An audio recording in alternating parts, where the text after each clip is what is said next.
Welcome to the Orpius How-To series. In this video, we'll walk through how to set up a large language model in Orpius. Orpius provides the ready-to-use infrastructure you need to build, schedule, and run agent-driven background work. You can automate complex scenarios straight out of the box, or embed those same capabilities into your own systems without having to build your own custom infrastructure. Orpius is free to try. After you download and install the client, the first thing you'll do is configure your model. Orpius lets you configure as many models as you need. Let's start by configuring one now. Once you've logged in, you'll see all the spaces you belong to. Let's open the default space. The interface is divided into three main areas. Navigation is on the left, a list of items like your models is in the center, and the panel on the right is where you'll fine-tune your settings and interact directly with the agent. The agent understands your Orpius space and its structure, including team members, events, and files, and can work with them directly through chat. We'll look at this in more detail in later videos, but you can simply experiment by asking things like, "Who is on my team?" Or, "Can you send a thank you email to Helena?"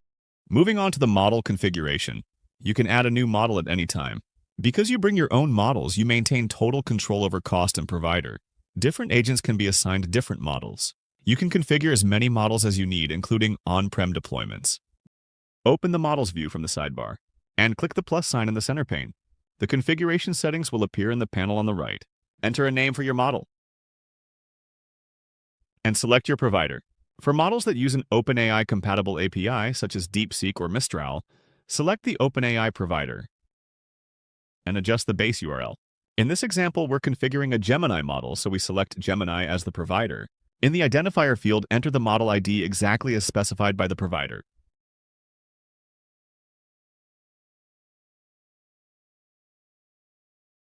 Then add your API key and hit save. We can now assign this new model to Orpius's two built-in agents. By default, these will use the first LLM you define. Open the Agents view from the sidebar. Select the Orpius agent and assign the model we just configured.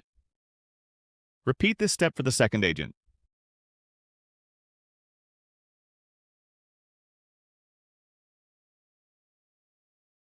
Now let's test the model by asking it what it can do. And it works. Let's take a quick look. Orpius can take on background work, respond to events, run code, and coordinate actions across your system. We'll explore each of these capabilities in later videos. From here, you can chat with Orpius directly, create long-running tasks that execute on a schedule, or use events to trigger agent activities whenever something happens.